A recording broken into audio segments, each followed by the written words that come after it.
The folder is still closed on the desk between us when I watch something break behind his eyes. Roger, the salesman, mid-50s, the kind of confident that comes from never once being told no in a room like this, has one hand resting on it like he can stop what's inside just by keeping it shut. He can't. I already know what it says. I wrote half of it myself, 3 weeks ago, in a windowless office on base, under fluorescent light, with a calculator and a stack of vendor quotes and absolutely no intention of ever needing it as a weapon. But here we are. Read the order again, I say. My voice doesn't shake. It hasn't shaken in years. You train that out of yourself eventually, in this line of work. I'm buying 12. He doesn't move for a second. Somewhere behind him, the general manager, a heavy-set man named Phil who'd introduced himself 20 minutes ago with a handshake that lasted a beat too long, has gone very, very still. The showroom floor, usually humming with soft jazz and the particular hush of expensive things, feels like it's holding its breath along with him. 3 weeks ago, Roger took the keys to a car he'd just handed me back out of my palm, laughed, a short, surprised bark like I'd told a joke he wasn't expecting, and said the 4 words that got us here. That car is not for you. I want to tell you it stung. It didn't, not right away. What stung came later, in the parking lot, when I sat in my own beat-up sedan and realized he hadn't looked at my face when he said it. He'd looked at my uniform. At the creases in it, the rank insignia he clearly didn't recognize or didn't care to, and made a decision about who I was and what I could possibly be doing in his showroom before I'd said a single word about why I was there. To understand how it got to this point, you have to go back further than that afternoon. You have to understand what I do, and who decided a long time ago that it didn't matter. I'm a contracting officer.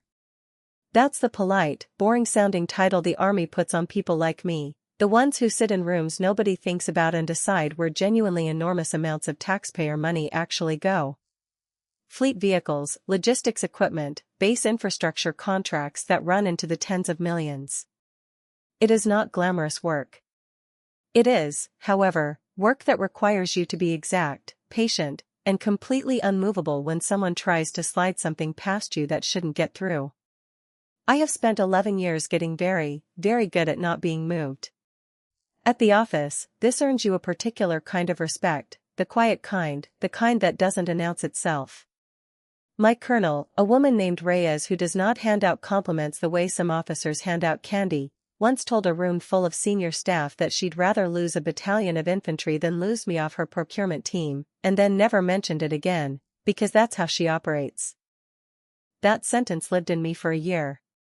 It still does.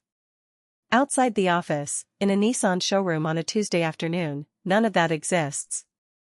There, I am a woman in a uniform 2 sizes too practical for anyone's assumptions, standing near a car that costs more than most people's houses, and Roger has already decided what that means. He assumes junior enlisted. He assumes browsing. He assumes, and this is the part that actually got under my skin, if I'm honest with myself, that whatever I'm doing in his showroom, it isn't buying.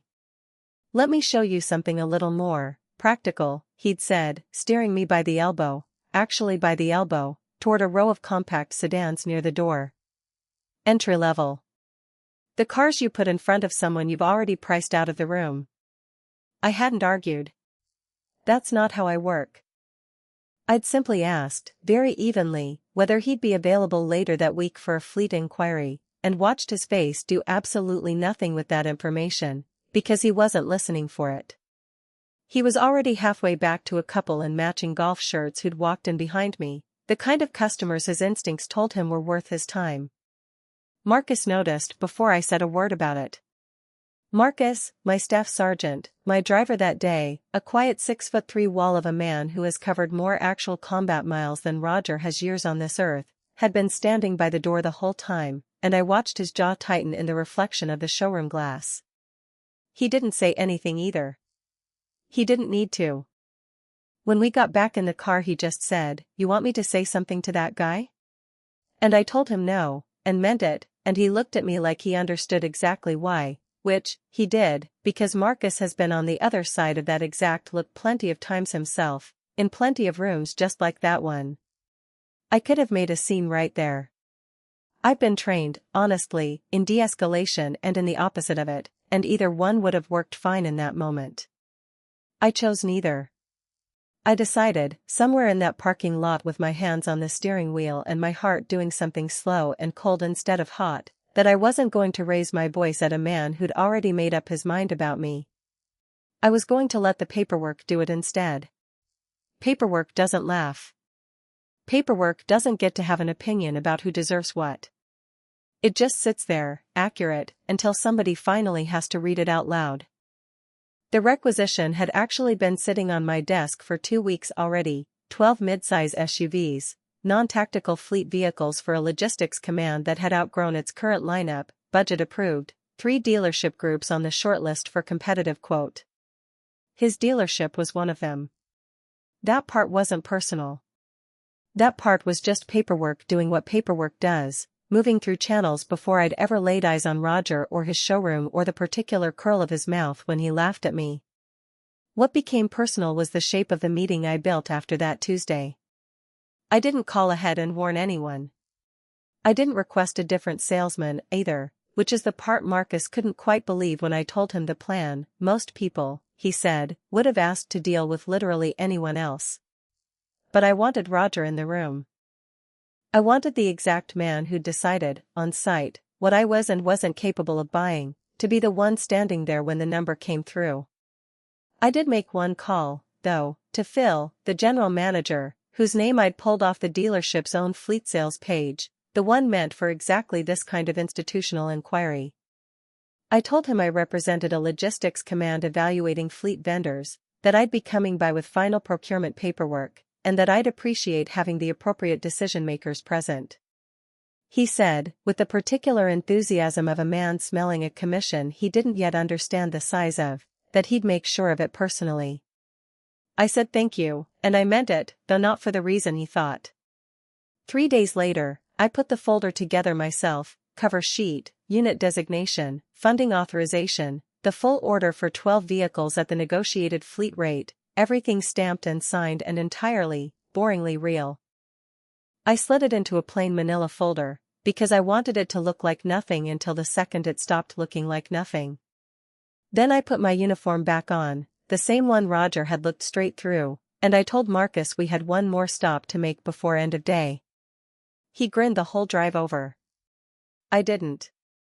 I don't smile before things like this, not out of anger, just discipline. The same discipline that's kept me steady through 11 years of rooms that didn't want me in them.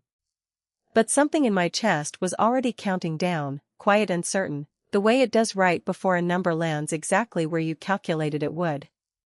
Roger recognized me the second I walked back in, and I watched the recognition curdle into something wary almost immediately, the look of a man realizing, a half-second too late, that he might have miscounted something.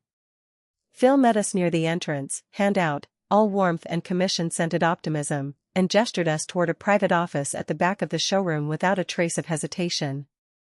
Roger followed, because Phil had told him to sit in, and because, I'd learn later, Roger had assumed the appointment was some kind of consolation prize. A smaller sale. A courtesy visit from the woman he'd steered toward the entry-level row.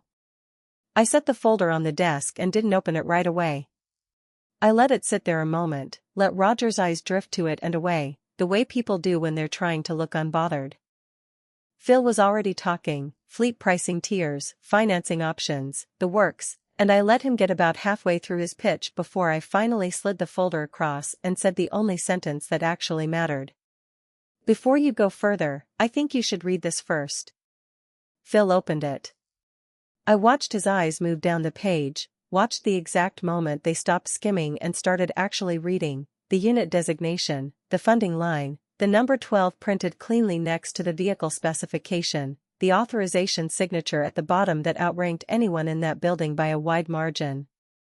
His expression didn't collapse so much as recalibrate, fast, the way a man's face does when he realizes he almost let the biggest sale of his month walk out the door because his salesman decided a woman in uniform wasn't worth 15 minutes. 12 units, Phil said out loud, mostly to himself, and then looked up, not at me, at Roger. You had her in here Tuesday. It wasn't a question. Roger's mouth opened and nothing useful came out of it. I let the silence sit exactly as long as it needed to. I'd waited 3 weeks for this particular silence. I wasn't going to rush it for his comfort. He offered to show me something more practical, I said, evenly, not unkindly, just accurately, the way I'd say anything into a formal record, because that's exactly what this was. Told me the vehicle I'd asked to test drive wasn't for me. Took the keys back before I'd even sat in it. Phil's jaw did something tight and controlled, the look of a man doing math on lost commission and reputational exposure at the same time. Roger, is that, he started, and Roger, to his very limited credit, didn't try to lie about it, just stood there with his hands loose at his sides and his face doing the slow work of understanding exactly how much he'd cost himself in about 4 seconds flat. I want to be clear, this isn't about the sale, I said, and I meant that too. The sale had never actually been in doubt. That's not why I'd built this room the way I built it. It's about the fact that you decided, before I said a word, what I was capable of buying. You laughed. In front of your own colleague, no less. I nodded toward Phil, who did not look thrilled to be cast in that role, which was, frankly, fine by me. Phil apologized on the spot, the kind of apology that comes with immediate, visible consequences attached. He pulled the fleet account off Roger entirely, right there, told him flatly he'd be handling the paperwork himself and that Roger could take the rest of the afternoon to think about how he talked to customers he hadn't bothered to actually see. Roger didn't argue. There wasn't anything left to argue with.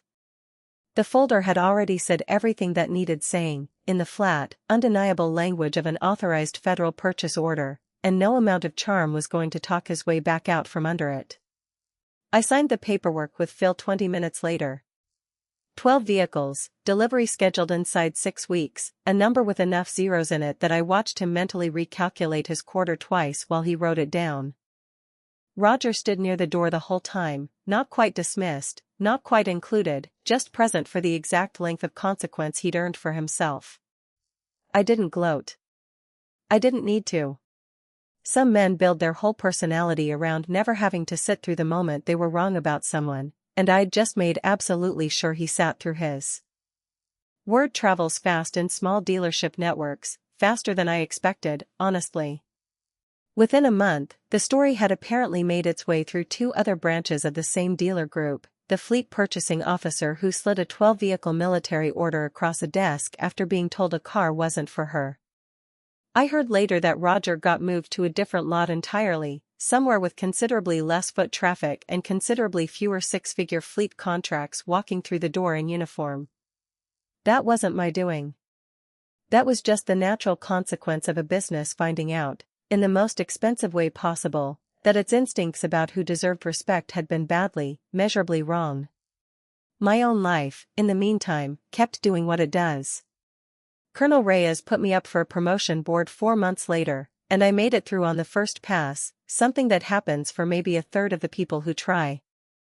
My new rank came with a bigger portfolio, more contracts, more rooms where the stakes were higher and the scrutiny sharper. And I stepped into all of it the same way I stepped into that dealership, steady, prepared, unwilling to be rattled by anyone's first impression of me. Marcus still drives for me sometimes, though he's moved up too, and he still brings up the folder story at least once a month, usually right before some new lieutenant tries to underestimate me, like it's a piece of institutional folklore he's personally responsible for preserving. Maybe he is. The ally in this story got his own quiet ending, too, in a way I didn't see coming. About a year later, Marcus reached out, not about work, just to say he'd used the story, almost word for word, to talk a young specialist on his team through a moment where she'd been dismissed in a meeting because of how she looked in a room full of contractors. He said he told her, let the paperwork talk. It doesn't laugh at anybody.